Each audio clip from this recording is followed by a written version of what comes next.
Si Patrick Tulfo sa Rapido ni Tulfo. Rapido ni Tulfo. Sir Robin, isn't it ang NLEX po management ay parang sumunod kayo dun sa panawagan ni DOTR Secretary Dizon na parang wag mo nang maningil or bawasan yung singil dahil nga sa ng toll dahil po sa abalang idinulot niya aksidente na yan. Sir, matatapos na po ng maaga kaysa doon sa inyong sinabi yung pagkumpuni.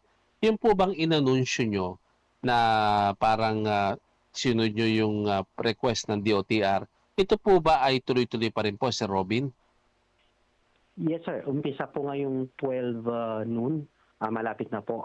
Hindi muna namin kukolektahan ng toll fee po, kaukulang toll fee.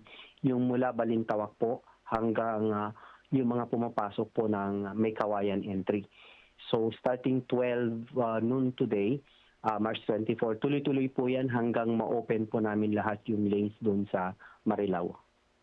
Apo.